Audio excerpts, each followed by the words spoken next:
Just let us consolidate the employment that we're going to create. They've been falling for that since the 80s. Yeah, man. That if you deregulate all of us corporations, you know, the jobs that we're going to create, and the politicians believe them, and they didn't. And next thing you know, a CEO gets whacked.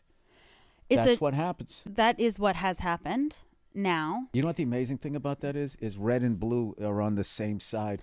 And we're agreeing. So now I'm going to be fascinated how CNN and Fox News will brand it and pull us back apart again so they can feel comfortable. They will continue to go further right. And hopefully, my hope is that the people will rise up against income inequality. That is what we're up against. It's racial, it's gender, but it is income inequality that is growing since the 70s. You ever watch fucking Mr. Rogers? I watched fucking Mr. Rogers. What do you got to say about Mr. Rogers? It's like you actually have an example of a working class, a healthy working class, and different races, different genders, different classes actually can work together. People are happy and dignified to work in a factory. Then corporate greed entered the system even further than, even more extremely than it's ever been.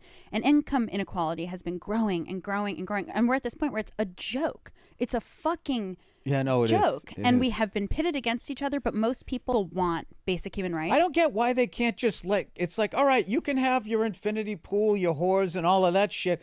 Why can't you just break off a little bit more? I completely agree. Most people, all you want, I want a house, I can afford to have it. I completely agree. I can support a family, and on the weekends we can hang out with my family, and I can feed them and clothe them and feel safe. Like, why? Basic human rights. That's just what there should be, a standard for basic human rights. That is what elected officials are.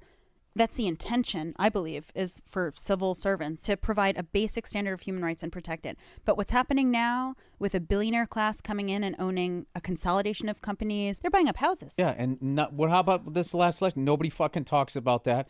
And what about how Democrats and Republicans both agreed you can't try them for insider trading? They're fucking criminals. They're totally corrupt. It's like it's the kind of shit when I was growing up, they tried to say happened in third world countries, dictatorships, and these guys are like, and now you can, the Supreme Court, they were saying that now it's not a bribe. You can give a politician a gratuity after. Eat my fucking asshole. Eat my ass out. It's not a bribe, but it's just like, eat my fucking ass, dude. That's a bribe, bitch.